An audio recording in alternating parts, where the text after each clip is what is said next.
Buenas noches, ¿cómo está? Muy bienvenido a esto que es el lugar del medio. ¿Está listo para pensar y para sentir? Porque el programa de hoy nos mete con un tema difícil, un tema que se impone, la guerra. La guerra en el Medio Oriente es un hecho, y lo sabemos. Las imágenes, la información nos llega por todos lados. Usted lee los diarios seguramente, escucha radio, ve televisión, pero el punto es, ¿qué información nos llega? ¿De dónde surge? ¿Qué filtros tiene que atravesar? En definitiva, ¿qué se dice, qué se calla y por qué en los medios cuando estamos frente a una guerra? Y para meternos más profundamente en esto, también en la segunda parte del programa, vamos a ver nuestra guerra de cerca, la guerra de Malvinas. ¿Usted se acuerda qué pasaba con la información en aquel entonces? Bueno, quédese con nosotros, lo vamos a profundizar. Y es importante aclararles algo, este programa hoy no quiere tomar partido. No vamos a hablar de los motivos, de las causas de la guerra. No vamos a ponernos ni en contra ni a favor de ningún país. Simplemente y justamente queremos ver cómo se mueven los medios frente a una guerra. ¿Qué se dice? ¿Qué se calla? ¿Y por qué? ¿Cuál es la función de los medios? ¿Cuál es el rol del periodista? Y arrancamos, tenemos nuestro panel, Miriam Molero por un lado. Hola, ¿cómo estás, Miriam. Aldana? Muy bien, ella sabe mucho de la industria, nos va a ayudar a entender, explicar sus resortes. Vamos a ver cómo nos va con la guerra. Dale. Por otro lado, Damián Valls. ¿Cómo te va, Aldana? Muy bien. A él le cabe algo que es centrarse en la responsabilidad. Y en esto de la guerra me parece que es un punto clave. Es más complejo. En el medio, el señor Daniel López. Hola, Aldana, ¿cómo Buenas estás? noches. Él nos ayuda a trazar una síntesis, a encontrar ideas para que entendamos más claramente el panorama. Y tenemos dos invitados que conocen mucho del tema. Por un lado, la señorita Teresa Bo. Ella es concretamente, vamos a leerlo, reportera de Al Jazeera, así se dice, internacional, Al Jazeera Internacional en América Latina. Va a contarnos desde su larga trayectoria en esto que es estar ahí, ¿no? En el campo de batalla. Y por otro lado, Gustavo Sierra. Hola. Él trabaja en el diario Clarín, es exactamente el editor de la sección El Mundo del diario Clarín y acaba de publicar un libro que se llama Kabul, Bagdad, Teherán, Relatos desde el campo de batalla. Buenas noches y arrancamos con este tema doloroso, difícil, pero interesante e importante. Conocer qué pasa con los medios frente a la guerra y comienza Damián. Sí, digamos, en los últimos años ha habido, bueno, se dice permanentemente, grandes avances tecnológicos en cuanto a las comunicaciones. Y en primer lugar, lo que me parecía interesante plantear es que en tiempos más remotos, hace 20, 30, 40, 50 años atrás, remotísimos, un periodista que estaba en el frente de batalla mandaba la información al diario o al canal de televisión o a la radio y era la persona que estaba ahí mirando lo que pasaba. Me parece que con todo este cambio tecnológico también, en las centrales de donde es enviado el periodista, están recibiendo infinidad de información, muchas veces muchas más fuentes de información visual, correos, etcétera, etcétera, que a veces el periodista que está ahí. Y me da la sensación también que a veces de estas empresas se le pide al periodista, en muchos casos es mándame esto, corroborame lo otro, con lo cual muchas veces el pensamiento periodístico en tanto espectáculo presentado en los medios de comunicación se termina cocinando de algún modo más en el propio canal de televisión donde se edita fundamentalmente. También es cierto que este avance de la tecnología permite fisuras para que aparezcan otras informaciones que no aparecen en los grandes medios de comunicación, vía internet, etcétera, etcétera. Después, también hay que decir, digo, los grupos económicos que informan tienen sus intereses, lo venimos diciendo permanentemente, y en este caso mucho más gravemente, y obviamente expresan su ideología. Se habló de la guerra de Irak como si hubiera sido una guerra efectivamente, cuando en realidad fue una invasión definitivamente. No fue una declaración de guerra y dos ejércitos peleando puntualmente, sino que una invasión unilateral a un país. Pero el hecho de plantearlo ya como guerra me parece que le está dando un tinte ideológico fuerte. Y por otro lado me parece que la cobertura, centralmente la cobertura televisiva, en general hace hincapié en el espectáculo y muchas veces más bien en lo melodramático que en los reales motivos de las guerras y profundizar en por qué se lleva eso. Y no sé, me parece que de los medios habría que profundizar la posibilidad de que los conflictos se resuelvan de manera razonable, ¿sí? Los medios de comunicación ganan con este tipo de conflictos espectaculares ¿sí? Por más que, bueno, tenga algunos muertos en el camino. Miriam. Ay, estoy anotando porque me deja la cabeza así. ¿Cuántos puntos que ha tocado Damián? Bueno, vamos a empezar. El tema de los avances tecnológicos es obvio. Cambiaron todas las cosas. Antes el corresponsal era el único que veía y ahora las fuentes son infinitas y por supuesto que en los diarios tienen muchas más accesos. También por eso hubo un corrimiento de alguna manera en los corresponsales de guerra a dar una visión subjetivista, una visión impresionista de lo que está. O sea, a mí me pasó, estuve al borde de la muerte, digamos, transmitir las sensaciones, que no siempre las sensaciones sirven para entender, ¿no?, lo que está pasando, pero hay una suerte de complementariedad, porque hay otras personas que a su vez trabajan en un medio y brindan análisis, panoramas internacionales, etcétera, que ayudan a comprender, digamos, está como más específica la tarea. Ahora, a mí me parece que más allá de las tareas de un corresponsal y más allá de lo que pasa en una redacción con un jefe de una sección, como puede ser internacionales, y más allá de la ideología que puede tener un grupo económico que sea dueño de un diario, me parece que el tema cuando uno habla de la guerra, que es algo que es planetario, tenemos que pensar directamente en las ideologías hegemónicas del mundo. Y cómo, Damián lo dijo un poco citando el ejemplo de la guerra, a mí me parece, de Irak, que lo que tenemos que plantearnos cuando estamos hablando de medios es que en una guerra también se lucha por la opinión pública y que hay un campo de batalla que es el campo de los discursos y que es importante posicionarse en ese campo de los discursos para lograr que los demás repitan esto que yo quiero que se piense, porque las palabras también nos hacen pensar de una manera determinada. Entonces, si durante la guerra de Irak, para poner un ejemplo, lo que se buscaban eran armas, ¿no?, de destrucción masiva que se suponía que había en Irak, que finalmente creo que no las encontraron, lo que vemos es que lo que funcionó como un arma de comunicación masiva es, por ejemplo, la CNN, que desde el primer momento pone guerra de Irak, guerra de Irak, guerra de Irak, y todos empiezan a titular guerra de Irak. Y nos detenemos o no a pensar, como decía Damián, ¿es una guerra o es una invasión? Digamos, esta repetición que se da, pero no digo en los medios de Argentina, del mundo, tiene que ver con una dominación en el campo de batalla de los discursos. Algo que cambió, y por eso es súper interesante que esté Teresa y que esté Gustavo hoy acá con nosotros, porque luego de la Guerra del Golfo, que es anterior, por supuesto, a la de Irak, aparecieron otros discursos en el mundo para hablarnos de la guerra, aparte de la CNN. Apareció una cadena como Al Jazeera, aparecieron los discursos de las personas de los países que no estaban alineados en la guerra, como Francia, como Alemania, y ahí es donde nos podemos enterar mejor de qué se trata la guerra. Vamos a darle la palabra justamente a Teresa. ¿Cómo funciona Al Jazeera? ¿Cuál es tu rol? Bueno, principalmente yo trabajo para Al Jazeera Internacional. Al Jazeera International es un canal nuevo, no es el canal árabe. Es decir, estamos armando la oficina acá en Buenos Aires y acá vamos a cubrir el Cono Sur, junto a Lucía Newman, que digamos, también trabajaba en la CNN antes.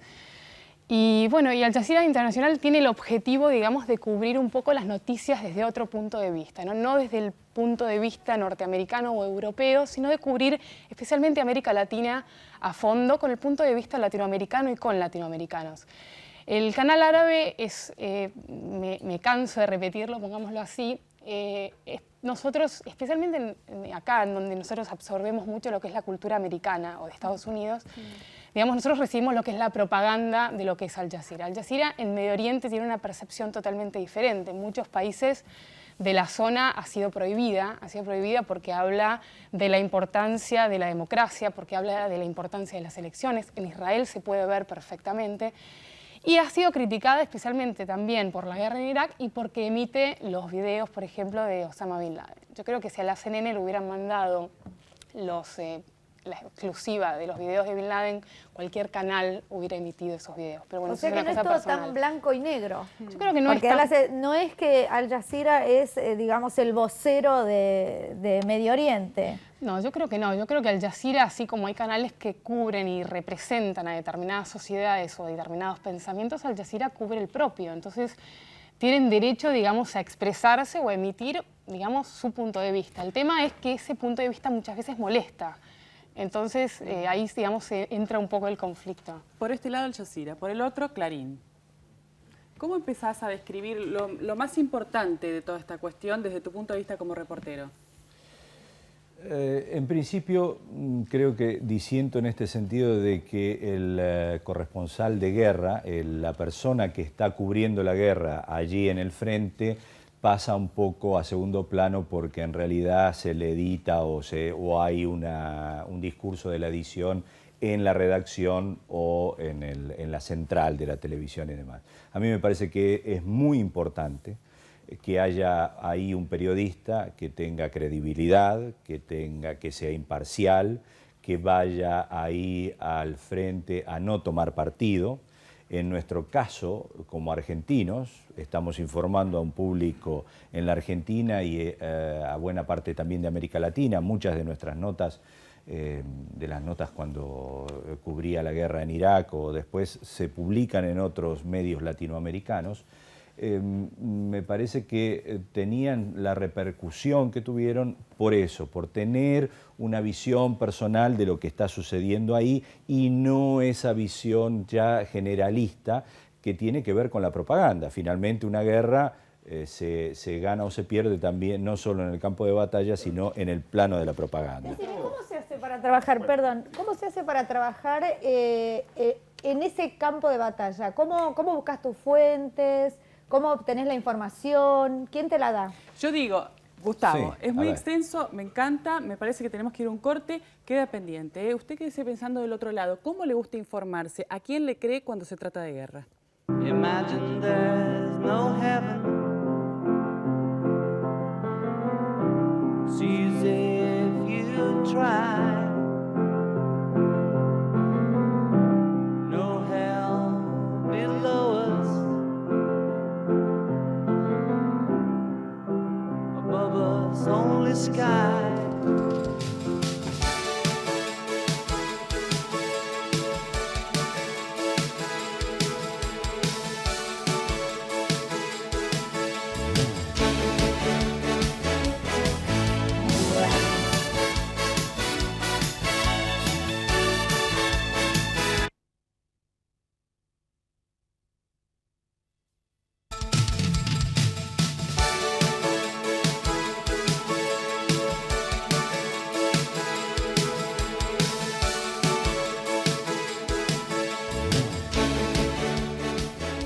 Seguimos conversando en el lugar del medio sobre el rol de los medios de comunicación frente a la guerra y había quedado una pregunta pendiente de Miriam hacia Gustavo Sierra, el corresponsal del diario Clarín, con respecto a cómo se trabaja, cómo es el trabajo concreto, cuáles son las fuentes, qué pasa con el parte oficial. Así que vamos a darle la palabra para que él nos cuente los pormenores de su delicado y peligroso oficio. De los partes oficiales hay que olvidarse, simplemente hay que tenerlos, no sé, leerlos, a veces se los transcribe, dice el gobierno tal cosa y se le pone ahí un encomillado. La verdad es que a mí particularmente poco me importan los partes oficiales y la información oficial. Avanza el ejército por tal lugar, el avión F-16 454. Es información que en general es la que está dentro de ese mundo informativo a través de las agencias, demás que aparecen. Lo que no aparece es todo lo otro. Por ejemplo, en el medio de la guerra en Irak, yo me iba a poner en los últimos días, mientras estaban abiertas, en las panaderías, me iba a poner en la cola de las panaderías. Las panaderías en los países árabes no es un negocio donde uno entra, sino que es una ventana y detrás está el horno donde están sacando los panes en ese momento y la gente hace la cola en la calle.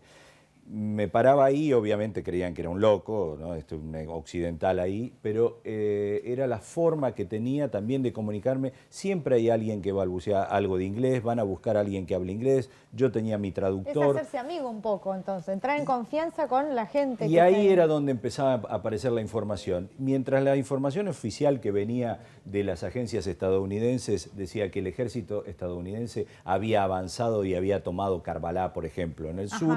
En ese momento me encontraba frente a la panadería con un camión lleno de verduras que llegaba preguntaba de dónde venía y te contaba, no, la ruta está abierta. Además. Es decir, que hablando con la gente, y no solo a este nivel, sino que intentar entrar en un espacio de mayor confianza con algunos funcionarios, con otra gente, que es donde realmente te van contando y te van dando la información. De humanos. Ahora, ¿cómo se hace, por ejemplo, pregunta técnica? Sí. Suponete en una guerra como la de hoy, que es entre dos países, o bueno, en otra que vos tengas un límite geográfico real, no como Estados Unidos, digamos que estaban lejos. Sí. ¿Cómo hace el corresponsal? ¿Está de un lado de la frontera, del otro lado de la frontera? ¿Puede cruzar? ¿Cómo hace eso? Y esa es una decisión muy importante que creo que determina finalmente tu cobertura, es dónde te pones. ¿Dónde te pones? Por ejemplo, en este momento, en la guerra entre Israel y el Hezbollah, tenías que decidir dónde te pones, si va un solo corresponsal. ¿Y? En la guerra, y bueno, tenés que decidir. ¿Y qué pasa? Cada decisión, por ejemplo, si te pones del lado de Israel, ¿qué pasa? Y si te pones del otro lado de la frontera, ¿qué pasa? Pasa que estás condicionado de alguna manera con respecto a la información, por un lado. Por otro lado, que no vas a poder pasar la línea. O sea, no podés estar hoy hablando con los soldados israelíes y por la tarde con los combatientes de Hezbollah. No se puede hacer eso. En la guerra de Irak no podías ir a entrevistar a los iraquíes por un lado y cruzar la línea para entrevistar a los estadounidenses, hasta que finalmente llegaron, invadieron y tomaron Bagdad, que es donde, bueno, hubo todo ese intercambio. Y hay que tener mucho cuidado con todo este tipo de cosas, porque cada uno de los bandos siempre intenta captarte, englobarte, cercenarte de alguna manera. Ocurrió en Irak cuando el Pentágono puso en práctica una figura que era el periodista embedded, empotrado, enrolado en el ejército. Sí, que grababan el bueno, mismo ataque, avanzaba con las tropas estadounidenses, pero estabas al mando del jefe de la unidad, finalmente, que tenía poder de censura de lo que estabas mandando. Por ejemplo, no podías decir dónde estabas, qué hacías. Los que estábamos en Bagdad no teníamos ese tipo de censuras, aunque lo intentaban, nos ponían ahí unos guías, entre comillas, que eran agentes del régimen. Y la pregunta que queda aquí es, ¿qué hubiera pasado si nos hubieran obligado los iraquíes a ponernos un uniforme del ejército iraquí y estar informando al mando de un comandante iraquí, ¿no? Ahora, Teresa, yo voy a hacer una pregunta, Teresa, que hay preguntas en la tribuna. Bueno. Vamos a darle paso a la tribuna. ¿Cuáles son los límites del corresponsal de guerra, a Teresa vos? Y en cuanto a la ética, como decía muy bien Gustavo de Clarín, ¿hasta qué punto tiene el corresponsal para informar o dar a la opinión pública la verdad? Bueno, yo creo que uno cuando está ahí en el terreno intenta hacer lo que puede. Yo he estado, como decía Gustavo recién, empotrada con el ejército americano y he trabajado sin estar con los iraquíes. Cuando estaba en Bagdad usaba velo, abaya e intentaba acercarme a la población iraquí, y cuando estaba con el ejército americano intentaba reportar, digamos, desde lo que se ponía. A mí nunca nadie me vino a decir no escribas esto, no hagas esto, pero sí tenía ciertos límites también para ver determinadas cosas. Es decir, pero también tenías acceso a lugares a donde no hubiera llegado nunca si no hubiera sido con ellos. Es decir, en noviembre del 2004 yo estuve en la invasión de la ciudad de Fallujah con los Marines, infantes de marina americanos, y sin querer vi un montón de cosas del accionar del ejército americano que a mí me interesaban como periodista, que podía estar a favor o en contra, no importa, pero podía estar ahí. Creo que lo importante para mí, aunque sea, es decir, como dice Gustavo, los reportes de guerra o lo que pueden decir los reportes oficiales, por lo general están las agencias de noticias para reportar en eso. Las agencias, mi trabajo especialmente y el trabajo que me gusta hacer es llegar a la historia de fondo, a la historia de la gente, qué tiene la gente para decir, qué le pasa, qué siente y qué efecto está teniendo esta guerra en su vida. Para mí eso es porque llegué a hacer lo que hago, ¿no? Es decir, tratar de llegar a eso. Pero respecto a la ética, bueno, uno intenta tratar de balancear qué le pasa a este lado, qué le pasa al otro, e intentar no tomar posiciones, ¿no? Pero es muy, muy difícil hacerlo. Damián tenía una pregunta y también Daniel. Vos cuando ves las informaciones, cobertura de guerra, ¿qué pensás? ¿De acá o de afuera? De acá. Yo creo que acá hay un problema grave, que es que el periodista que va, por lo general intenta, por lo que vengo viendo últimamente, yo no vivo acá hace mucho tiempo, pero digamos mi percepción es mirar dónde estoy. Tengo el chaleco, tengo el casco, soy muy valiente. Vi una foto hace poco. Sí. Entonces, yo creo que la historia importante ahí es la historia en sí, y si tu experiencia personal aporta algo a eso y hace una historia más interesante, está bien, pero no sos vos la historia. Es decir, el reportaje es lo más importante, qué estás ahí para contar es lo más importante, pero no si me queda bien el chaleco, si para mí o el casco. Y más allá de la tarea del periodista, ¿qué rol crees que juegan los medios y son un arma más dentro de la guerra? ¿Cómo lo ves vos? Digo, más allá de tu tarea como periodista. Especialmente, yo creo que el periodista que está en el terreno no es un arma más de la guerra. Creo que especialmente la razón por la que yo le hago es porque sin querer uno cree que podés, digamos, mostrar ciertas cosas que eventualmente van a cambiar, ¿no? Uno ya sabe que no va a cambiar nada, pero bueno, en el fondo es decir, bueno, mira lo que está pasando, esto por ahí, alguien mire y se dé cuenta del horror que es todo esto, porque la guerra es terrible. Pero no, más que nada eso, es como... Sí. Ahora me quedé pensando en algo que decía Teresa, que decía él, ¿cómo busca el corresponsal esos intersticios para poder comunicar lo que verdaderamente quiere? Y cuando no te alcanza el diario, ¿qué haces? ¿Escribís un libro o quiero ver lo que tenés ahí en el escritorio? Sí, después va aquí. Kabul, Bagdad, Teherán. Ahí está lo que no pudiste escribir en Clarín. Contame la verdad, mira lo que te pregunto.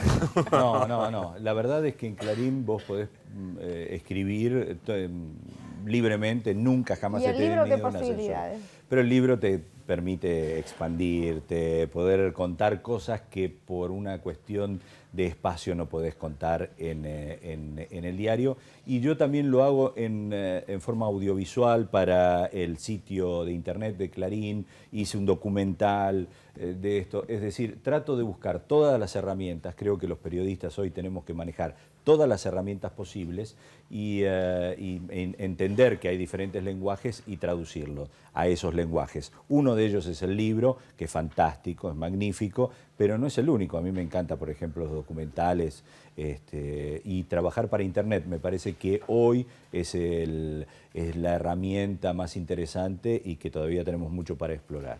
Gustavo Sierra habló de imágenes, ¿no? ¿Y usted qué piensa? ¿Le gusta, le parece necesario para entender que los diarios, internet, le muestren imágenes o deberían tener mucho cuidado a la hora de usarlas, sobre todo para sensibilizar y para tomar partido? Vamos a Daniel López, él tiene una conclusión y seguramente preguntas. Sí, quedan algunas preguntas. En realidad la pregunta que me quedó picando es una vieja frase que dice que la primer víctima de la guerra es la verdad, ¿no? O sea que, bueno, eso nos daría un programa completo. Pensaba que existen hechos y acontecimientos, hechos fácticos, lo militar puro, los hechos en el terreno, y el acontecimiento como algo estratégico, como el sentido de los hechos. Está la guerra que se está desarrollando y está la narración de la guerra que se desarrolla. Una cosa tiene que ver con la otra, porque en última instancia hay batallas, pero hay una batalla que va por encima de las batallas. No diría que es la madre de las batallas, pero es la gran batalla que es la batalla por el sentido de la guerra. La batalla por el sentido de la guerra. Y en esa batalla por el sentido de la guerra, de las guerras, está el trabajo de los periodistas. Yo utilizaría una metáfora militar. Podría decir que en esa batalla por el sentido de la guerra los periodistas son como los infantes. Son los que van de trinchera en trinchera, los que están corriendo entre los tiros. Y los medios de comunicación, en última instancia, son los generales que deciden sobre esto. Lamentablemente, los periodistas muchas veces corren los riesgos, realizan su trabajo, pero hay intereses que van por sobre ellos, que son los que nos dan, en última instancia, el sentido de la guerra.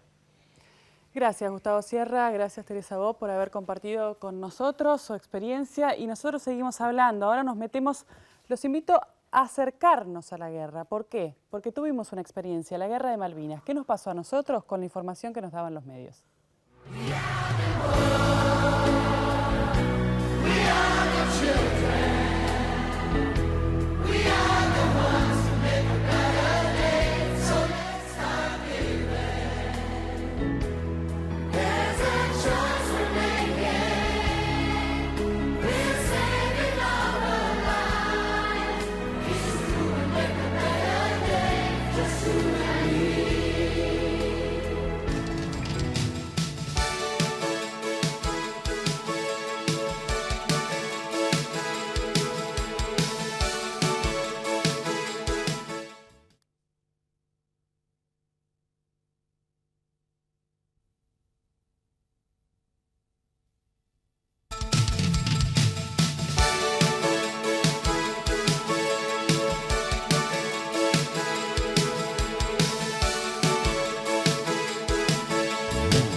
delmedio@canal7argentina.com.ar es nuestra dirección de email. Ahí estamos esperando que usted se exprese. Cuéntenos si quiere venir. Así lo ubicamos y lo invitamos. Y estamos hablando de la guerra y muy especialmente de nuestra guerra, Malvinas.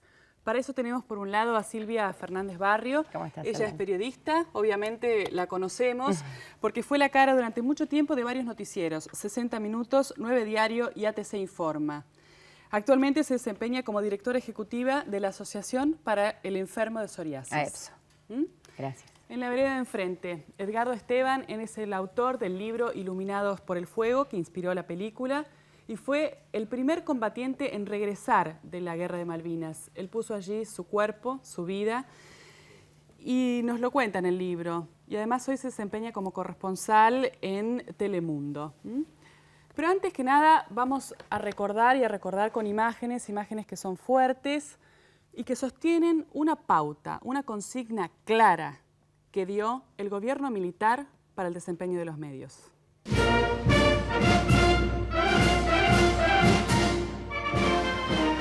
La Junta Militar informa que los medios de comunicación deberán seguir las siguientes pautas.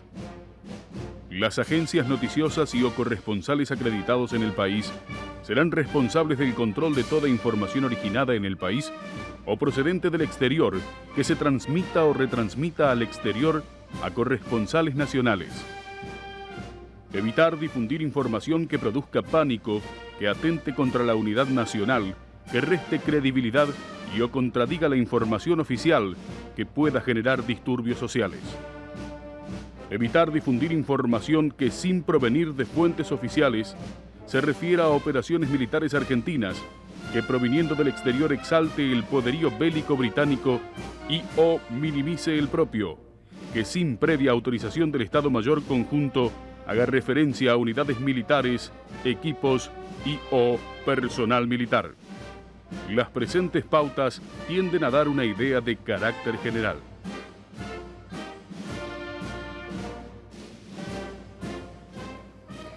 Y volvemos con una pregunta de Miriam que va a iniciar esta parte del programa. Y viste, Aldana, que a mí me gusta destruir lugares comunes. Veíamos esto y tenemos a Silvia Fernández Barrios acá como invitada y cualquiera, ¿qué es lo primero que va a pensar? Silvia Fernández Barrios era vocera de la guerra. A mí me gustaría preguntarle, empecemos a destruir esos lugares comunes de lo que estamos convencidos. ¿Eso es verdad? ¿Eso es verdad? No, no es verdad. ¿Qué hacías Pero el 2 vos de sabés que abril? me impresionó siempre. Dije, ¿qué le pasa a mis colegas periodistas? Que siempre te ponen como, viste, una marca y en realidad, y no investigaron y no miraron. Oscar Otranto y yo renunciamos el 2 de abril al noticiero con un contrato firmado por un año acá en el canal y nos fuimos el 9 de abril, día que entró Nicolás Casanseu, que partió rumbo a Malvinas y que nunca más volvió Nicolás hasta que terminó la guerra. Pero ni Oscar Otranto ni yo estábamos en 60 Minutos en ese momento. Y siempre quedó, porque yo creo la tele debe tener eso, o viste, las distracciones tienen eso de algunos colegas, de decir, yo no estaba ahí. Y después, ¿dónde estaban? ¿En otro programa? Y nos tuvimos que venir acá a un programa que hacía Jorge Fontana, que era un programa de largo, esos de... Te pregunto por qué, para ir porque... Es más, no me acuerdo cómo se llamaba el programa. Es lo de menos, porque entonces estabas dentro del canal. ¿Qué recordás de qué pasaba en el canal en ese momento? ¿Qué pasaban con los cassettes que mandaba Casanseu? Yo te voy a pasaba contar, con la isla de eso en edición? realidad me lo entero porque un día estaba acá parada y me dicen, te llaman del comité militar. Y yo... Estábamos haciendo ese programa que era todo light, ¿viste? Esos programas largos de los sábados, con cumbia y todo eso, esperando que saliera algún programa de investigación periodística en el canal. Entonces voy y me dice, bueno, se ha hecho un estudio, usted es la persona más confiable, ¿se acuerda lo que es la Rosa de Tokio? Le digo, sí. Dice, bueno, vamos a hacer algo como era la Rosa de Tokio acá para la guerra. Era una radio, hay que aclarar. Era una radio y se llamó Liberty. En realidad nadie nunca lo registró mucho porque no se escuchaba acá, se escuchaba afuera, se escuchaba para los ingleses. Y esto lo digo ya porque ya es conocido, Enrique Mancini, Edgardo Mesa, otro chico ponía la música, Edgardo hacía el libreto, se pasaba al inglés, entonces yo, por ejemplo, lo veía si ellos le daban una repasada antes, si yo lo veía muy bélico lo cambiaba, lo hacía más pacifista. En realidad era antes de la guerra. Esto era para que no vinieran. Les dábamos los resultados de los partidos de fútbol, les decíamos que por qué venían hasta estas latitudes, que en realidad no valía la pena, que en realidad eran unas islas que ellos ni conocían, etcétera, etcétera, O sea, como para esa que esto radio no se funcionaba acerque. como acción psicológica Acción para psicológica, los soldados ingleses. Exactamente. ¿Cómo Pero se mientras llamaba? tanto, acá, Liberty. acá en el canal, ¿qué pasaba? ¿Qué te enterabas? Acá no, en realidad, yo no sé, me enteraba más haciendo eso que con esto. Entonces, por ejemplo, decían, en Georgia, ¿no? Y decían, no, estamos aguantando en Georgia.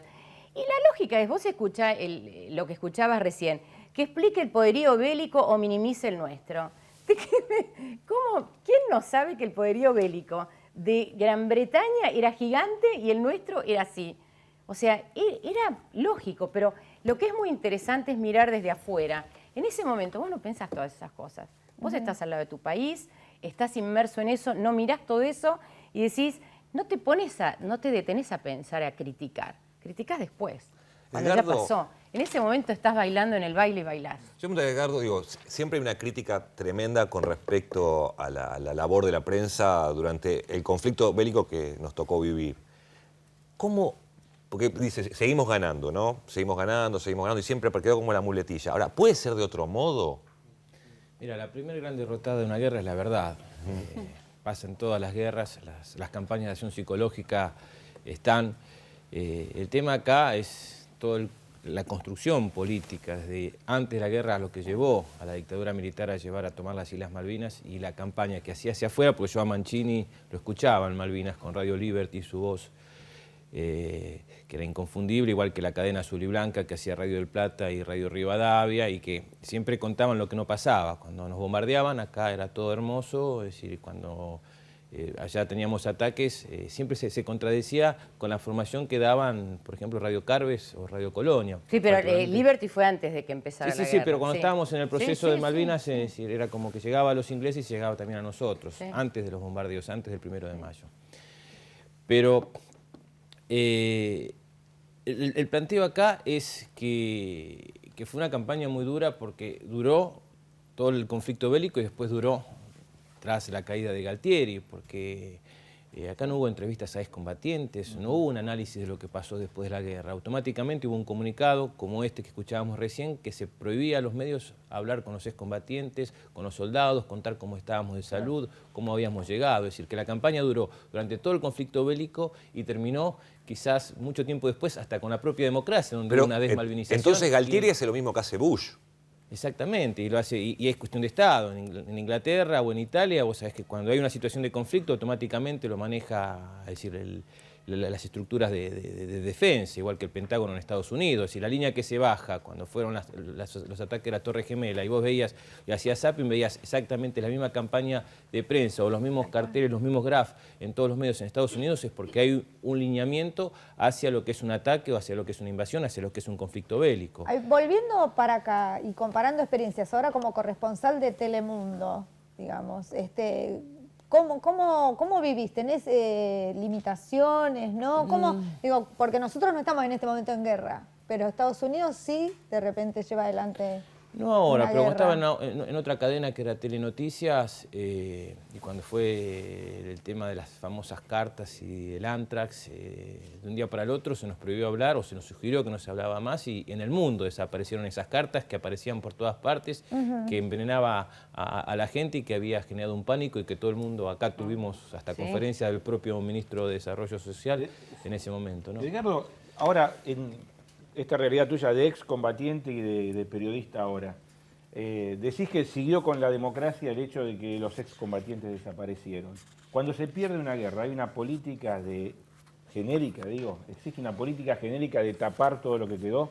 Bueno, yo estuve ahora en Estados Unidos y en Inglaterra y hablé con veteranos de la guerra de Argelia, que pasó hace 50 años, y la situación no es diferente, Claro. es muy parecida. Si de ser los iluminados por el fuego, de ser los héroes, pasás a ser los olvidados, y algo tendrán, y hay que tapar esa realidad. Y acá, para colmo, se perdió, y se perdió de una forma terrible, cruel, porque la desinformación era que estábamos ganando hasta el 12 de junio, y el 14 a la mañana se anunció que se había perdido, y como si hubiese sido un mundial, había que crucificar a alguien. Se fue Galtieri, y de lo que era la Plaza de Mayo, el 2 de abril, o cuando vino Alexander Haig y las ovaciones a la dictadura militar, quisieron prender fuego Casa de Gobierno. Ricardo, yo le quería preguntar a Silvia y a vos también si tuvieron un costo ustedes en el plano profesional como periodistas a partir de la Guerra de Malvinas? No, ya te digo, yo había renunciado, pero sí recuerdo, pero así muy claramente, que te diría que hasta los militares no estaban informados en Buenos Aires, porque las primeras tandas de las cosas que mandó Nicolás murieron en Río Gallegos, y acá llegaron 20 minutos de los cuales salieron esos comunicados que todos veíamos de estamos ganando, estamos ganando. Y la segunda tanda que manda Nicolás Casanseu muere en Neuquén. O sea que permanentemente, pero si me decís, en realidad te diría que no lo pagué profesionalmente, pero sí, que te queda, viste, como un escudito puesto, decir, vos trabajaste en la época de los militares. Sí, yo trabajé en la época de los militares, trabajé en la época de los demócratas, es decir, de la época de la democracia, porque trabajé y no hubiera dejado de trabajar porque ocurriera una cosa así, porque necesitas trabajar y además tenés una profesión, ¿no? En realidad, como decía Teresa Boa, a mí nunca me dijeron decí tal cosa. En la democracia sí. En la democracia sí, en serio. Bueno, a igual. eso vamos, ¿no? Porque durante los gobiernos militares, durante los golpes de Estado, es más obvio esto. Hay una digitación que se ve, que se percibe. Sin embargo, en democracia pasa esto también. De eso estamos reflexionando. ¿Qué pasa con la manipulación de la información en tiempos de guerra? Las Malvinas, Argentinas, clama el viento y ruge el mar. Ni de aquellos horizontes nuestra enseñan de arrancar, pues su blanco está en los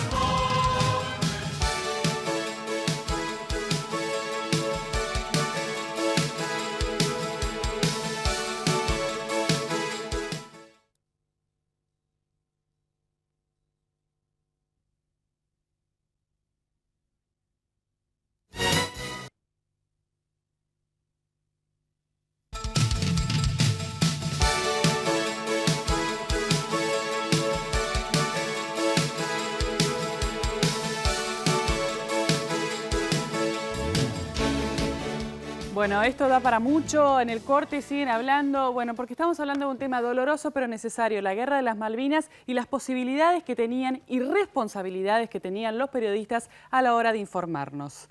Queda una pregunta pendiente, ¿cómo repercutió, cuál es el estigma que te dejó Malvinas y cómo se relaciona con tu profesión hoy? Yo creo que decido hacer periodismo cuando subo un barco fantasma, que fue el Canberra. Yo volví prisionero de guerra en el Canberra y me acuerdo la tapa del 25 de mayo del diario Crónica que decía hundimos el Canberra. Y era toda la información que uno escuchaba a través de los medios del hundimiento del Canberra. Y ahí me di cuenta de la hipocresía y la mentira que había en la guerra y en particular en esta guerra de Malvinas, y ahí decido hacer periodismo, de alguna forma siempre digo, para estudiar o luchar contra las hipocresías que hay en este país. Después quise alejarme por una cuestión de salud personal y no hablar de Malvinas hasta que, bueno, escribo el libro y aparece esta etapa nueva que es la película.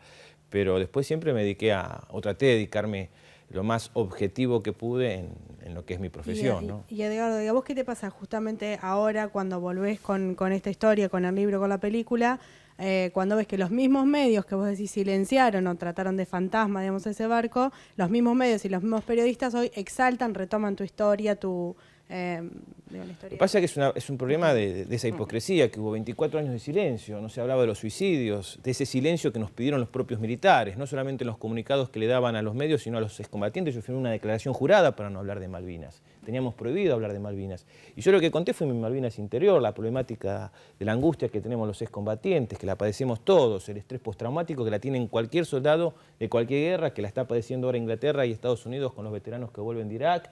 Y cuando estábamos en Nueva York, en la etapa New York Times, era el suicidio de un excombatiente que viene de Irak. En Inglaterra también tienen esa problemática y nosotros la tenemos de una forma dimensionada por la falta de políticas a ese olvido que hubo, a ese ocultar de cosas, y se olvidaron que nosotros, como pasa en la información, vos decís 100 muertos, hoy estamos leyendo 50 muertos, y no nos damos cuenta de que cada uno de esos muertos deja una mamá, deja una hija, deja un hijo, deja una familia, y nosotros tenemos esa guerra interior, y sobre eso tampoco se generaron políticas. Entonces, la desinformación también hizo un gran daño moral, y hace un gran daño moral durante la guerra y después de la guerra, y en Argentina lamentablemente fue excesivamente cruel. Por eso, Edgardo, que yo siempre me pregunté qué sentía un soldado cuando venía de la guerra, cuando él había puesto el pecho y su vida, más haber dejado toda una familia así como expectante de qué podía pasar, y que volvía y era nadie, y que nadie lo miraba y que nadie le decía gracias.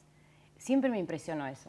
y vos lo estás de alguna manera explicando. Pero eso fue muy cruel, ¿no? Eso es muy cruel. Es muy cruel porque es como que de ser el héroe pasás a ser el marginado, ya fue, olvidate, ya pasó. Al otro día de que volvimos de Malvinas se nos escondió. Ahora, ¿los medios pueden hacer algo o los medios en realidad colaboran en general a crear estas guerras donde no hay muertos, donde no hay caídos? Cuando donde aparece no un hay... suicidio es noticia, como me enseñaron a mí, un avión que aterriza no es Obvio. noticia. Entonces, cuando empiezan la problemática de los suicidios, que es lo que desnuda, iluminados por el fuego, empieza a ser noticias el tema de Malvinas y empieza a quizás ser más atendida por los medios, no solamente acá, y bueno, la repercusión que ha tenido en el mundo. La película se ha visto hasta en China, ¿no? En Grecia, en Australia. Pasa que hay un tema en las noticias, cuando se habla de suicidio tenés que tener mucho cuidado porque hace efecto dominó y empiezan a haber suicidios. Ya es algo que está demostrado. Sí, acá lo que sirvió es para abrir esa asignatura. No hablo de la pendiente que película, teníamos, hablo de ¿no? cuando Con en los los noticieros. Bueno, abrir una asignatura pendiente, parece que eso es lo que nos toca a todos, a nosotros también como lectores, como televidentes, exigir y abrir, no cerrar. Y para eso vamos a tener acá la conclusión de Daniel López. Lo primero que pensaba es que en la guerra no hay ganadores ni perdedores, todos pierden, la que gana es la guerra en última instancia. El estado de guerra de un país impone, transforma el manejo de la información en una cuestión de seguridad nacional. Ahora hay gobiernos y gobiernos. Estamos pensando en las Malvinas y estamos pensando en la dictadura. Y la dictadura, los militares, siempre pensaron en una guerra. Disfrazaron a lo largo de 6 años, hasta llegar a su ansiada guerra, disfrazaron bajo el nombre de guerra los asesinatos contra la población de nuestro país. Y tuvieron su guerra. Y muchos medios tuvieron que hacer lo que tienen que hacer, en última instancia, la única vez que se puede justificar algo. Lamentablemente, la única vez que se puede justificar algo, bien decía Edgardo recién, en cualquier lugar del mundo, las cuestiones de Estado, las cuestiones de seguridad nacional, lo primero que amordazan es la información, lo primero que amordazan es al periodismo. Cuán grave es, cuán más grave es en nuestro caso, que esa mordaza estaba puesta desde antes y no se hizo otra cosa que dar otra vuelta más a partir de esta guerra que nos puso la dictadura. Gracias, Edgardo, gracias, Silvia. Fue muy importante tenerlos acá. Y yo me despido de ustedes hasta la semana que viene. Vamos a seguir pensando acerca de los medios de comunicación, acerca de la responsabilidad social y acerca de usted. ¿Qué le pasa? ¿Qué le pasa cuando se conecta con la información que le dan los medios? Gracias por habernos acompañado. Buena semana.